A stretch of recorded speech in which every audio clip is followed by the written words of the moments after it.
Amid the dazzling glow of the Plaza Hotel's grand ballroom in New York, Emma Harper weaves silently through the crowd, her tray of lemonade trembling slightly.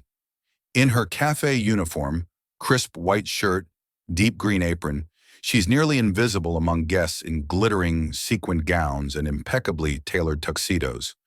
But when a man with an enigmatic smile locks eyes with her, Emma's heart skips a beat. She has no idea that this glance will draw her into an unexpected love story. Emma, 24, is a simple young woman with softly curled brown hair and eyes as vivid as an autumn lake. Raised in a working-class Brooklyn neighborhood, she's accustomed to mornings with her mother brewing coffee in their tiny kitchen and nights studying by a window overlooking the subway. Now a junior studying literature at Brooklyn College, she balances school with a job at the Silver Leaf, an upscale cafe inside the plaza. The gig covers tuition and occasionally lets her daydream about the glamorous world she glimpses through wealthy patrons. Tonight, the plaza hosts a lavish charity gala where New York's elite flaunt Cartier jewels and chat about Martha's Vineyard getaways. Emma moves carefully, dodging Chanel handbags and striving not to spill her tray. Just get through tonight, she tells herself, and I'll have enough for next semester's books. Yet the curious stares from guests make her feel like a sparrow among swans. Near the champagne bar, Ethan Caldwell, 32, stands quietly, swirling a glass of red wine. A young tech millionaire, Ethan turns heads with his naturally tousled black hair and chiseled jaw, but his eyes betray a quiet loneliness. Success has brought wealth, but eroded his faith in genuine love. The women he meets often see only his bank account.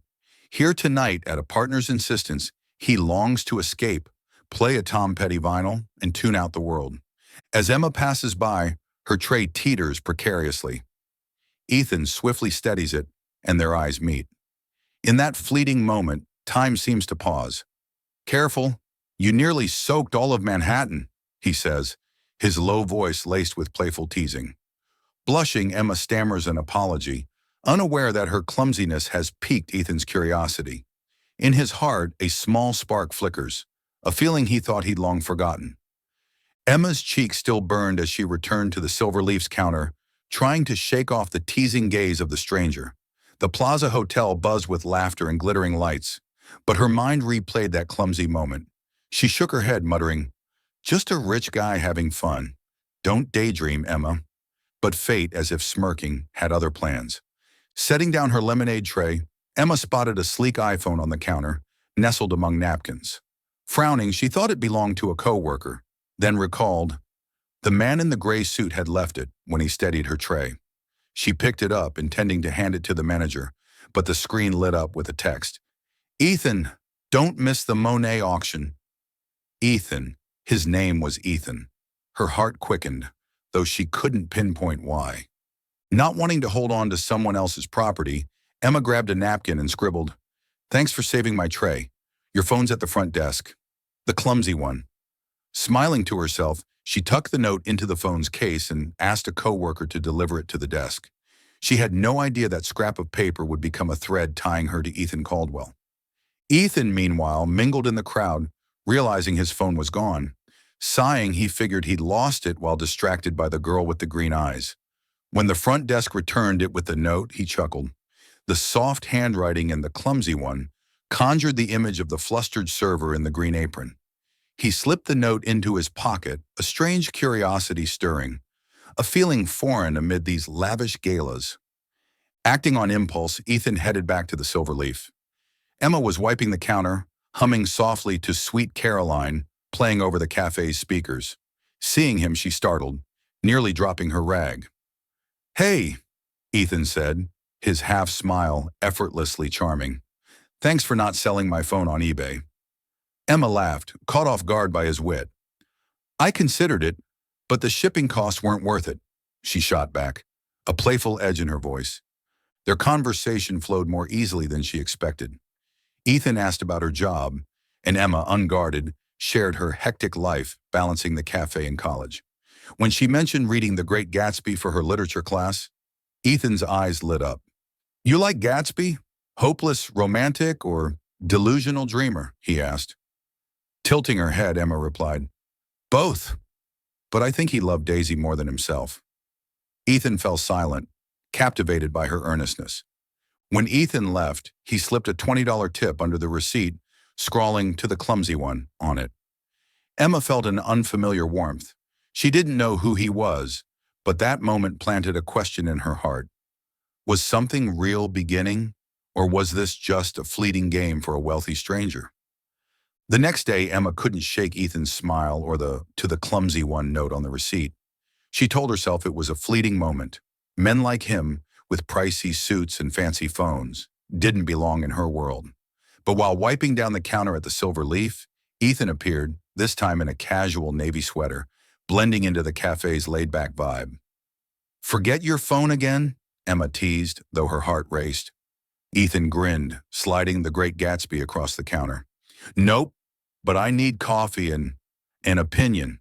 Does Gatsby get a second chance?" Their chat flowed, touching on books, dreams, and small things like Emma's love for New York rain over California sun. In the days that followed, Ethan became a regular, always with a casual excuse, grabbing coffee or asking about local diners. Emma, initially wary, warmed to his sincerity. She didn't know he was Ethan Caldwell, head of a billion-dollar tech startup. To her, he was just Ethan, the guy who liked black coffee and made her laugh during hectic shifts. One afternoon, Emma visited the Brooklyn Public Library to borrow books for an essay. In a quiet corner, she spotted Ethan flipping through an old novel. "Stalking me?" she asked, half joking. Ethan raised his hands in mock surrender. "Swear I'm not, but if fate keeps throwing us together, I won't complain." They sat discussing favorite books, and Emma surprised herself by sharing her dream of becoming a literature teacher. Ethan listened, his eyes alight, as if seeing someone who cared nothing for his wealth or status. But not everything was smooth. At the cafe, Lily, a co-worker with dyed blonde hair and ambitions beyond serving, noticed Ethan's frequent visits. Jealous of the attention Emma received, Lily warned, "Watch out. Guys like him just toy with poor girls like us." Emma brushed it off, but the words planted a seed of doubt. The class divide became clearer when Ethan invited her to a free Central Park concert. "I'm not big on crowds," she lied, really fearing she'd feel out of place beside him. The turning point came at Brooklyn's Fall Festival.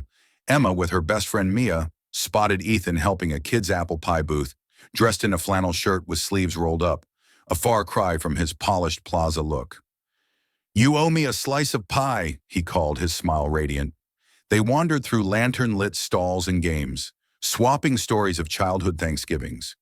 When Ethan's hand brushed hers while handing her a hot cider, both looked away, flustered, but the air between them shifted, a closeness neither dared name. As night fell, festival lights reflected in Emma's eyes.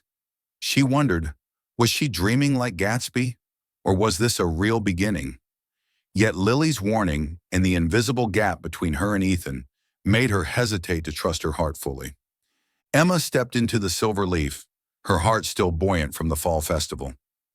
Ethan's image, beaming in flannel at the apple pie booth, danced in her mind.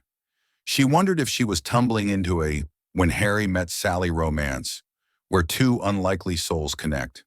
But that morning, a single moment shattered her reverie. While stacking cups behind the counter, Emma was interrupted by Lily, her co-worker, who smirked mockingly. "Still mooning over your mystery man?" Lily sneered. Before Emma could respond, Lily slapped a Forbes magazine onto the counter. The cover struck like a blow. Ethan Caldwell, New York's youngest tech billionaire. His familiar smile stared from the glossy page. Frozen, Emma's hands shook as she skimmed the article. It chronicled Ethan's billion-dollar startup, extravagant galas, and a parade of elite women on his arm. Not one mention of a Brooklyn server. Her heart felt crushed. Every shared moment, the hot cider, their Gatsby talks, his warm gaze under festival lights, now seemed like a cruel charade. He knew she was a struggling student scraping by, yet concealed his true identity. She felt betrayed, reduced to a rich man's fleeting diversion. "Why didn't he tell me?" she murmured, tears threatening to spill. Refusing to let pain weaken her, Emma tracked Ethan down. She found him at a cozy Central Park diner he'd praised for its classic sandwiches, sitting alone with a coffee. Steeling herself, she approached. "Ethan Caldwell," she said coldly, tossing the Forbes onto the table. Ethan's eyes widened with panic. "Emma, let me explain," he began, but she cut him off. "Explain what? That you pretended to be normal to mess with a poor girl like me? I trusted you." Her voice trembled, catching the attention of nearby diners. Ethan rose, reaching for her, but she stepped back. "I thought you were different. I was wrong," she said, turning away before he could say more. In her tiny Brooklyn apartment, Emma confided in Mia, her no-nonsense single mom best friend. Mia scowled. "Emma, guys like him don't commit to girls like us. He's got mansions, yachts, supermodels. You're just a brief adventure. Don't let him toy with your heart." Mia's blunt words, though harsh, deepened Emma's pain. She recalled her mother's warning. "The rich don't live in our world. Don't trust their promises." Fear of heartbreak solidified her resolve to sever ties with Ethan. The next day, Emma quit the Silverleaf, unable to bear the thought of seeing Ethan or enduring Lily's smug glances. She took a job at a quaint Williamsburg used bookstore, hoping to erase him from her life.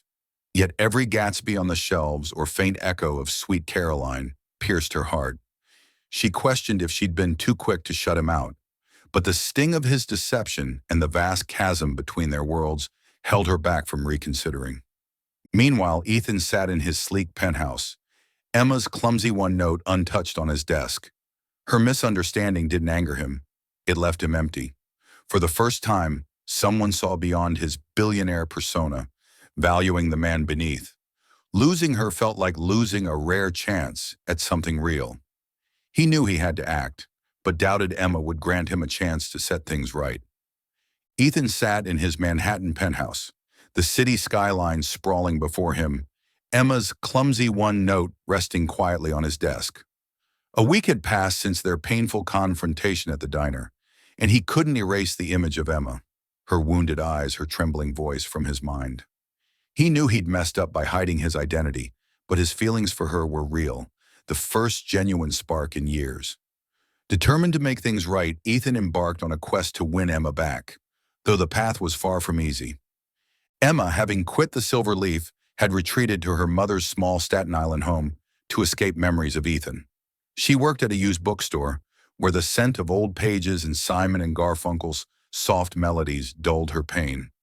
Yet every The Great Gatsby on the shelves brought back their conversations, tearing her heart between fear and longing. Ethan, unaware of Emma's move, returned to the Silver Leaf, only to face Lily's biting sarcasm. "She quit. Guess she couldn't handle guys like you." Undeterred, he tracked down Mia, Emma's best friend, through a mutual contact. Mia, skeptical but willing, met him at a no-frills Brooklyn cafe. "She thinks you were toying with her," Mia said bluntly. "If you're serious, prove it. But don't expect me to make it easy." Ethan nodded, grateful for even a sliver of hope. He began sending small, thoughtful gifts to the bookstore. Not lavish jewelry or flowers, but items with deep meaning. First came a copy of Sylvia Plath's The Bell Jar, a book Emma had mentioned wanting but couldn't afford, with a handwritten note, "I'm not Gatsby, but I want to know your world." Next was a Tom Petty vinyl, inscribed, "Listen to Wildflowers. It reminds me of you." The gifts unsettled Emma. She wanted to discard them, but couldn't. Each showed Ethan had truly listened to her. Ethan's past surfaced in a long letter he sent. He wrote of a first love who betrayed him, leaving just after his company's first IPO.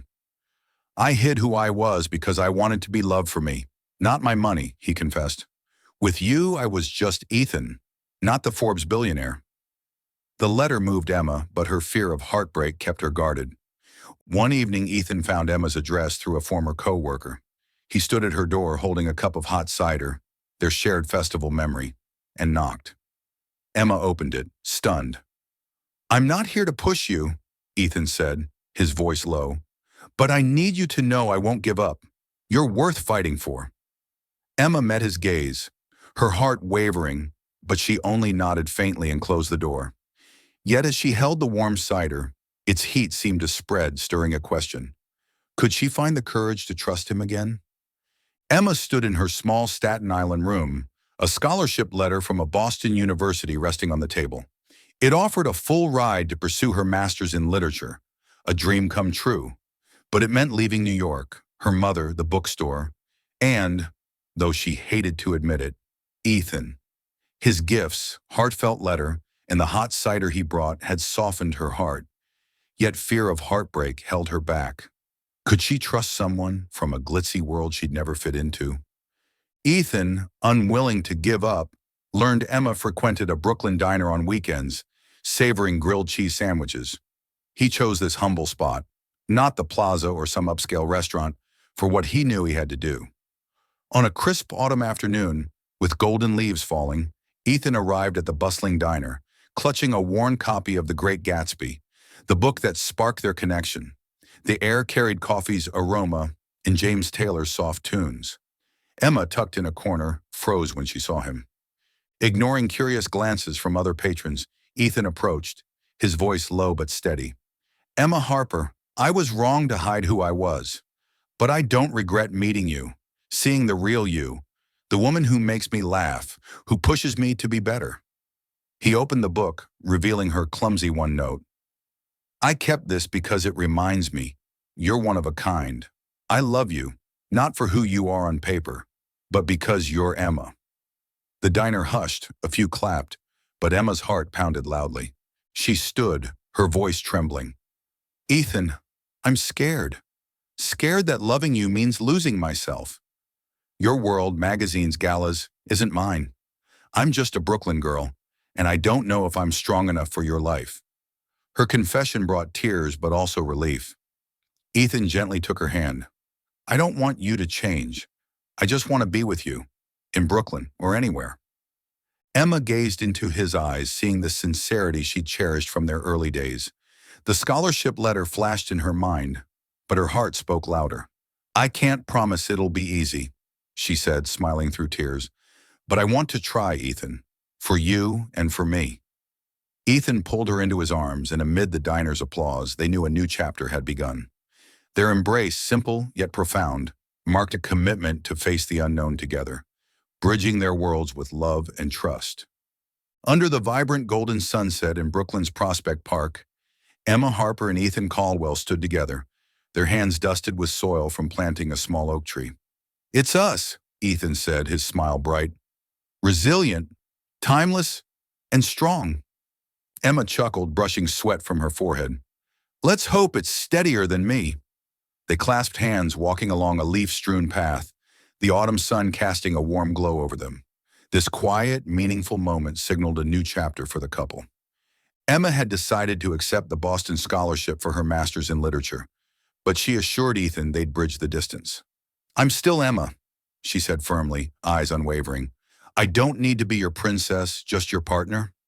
Ethan respected her independence, refusing to pay her tuition, but vowing to visit Boston every weekend, bringing grilled cheese sandwiches and Tom Petty vinyls to share, keeping their connection alive.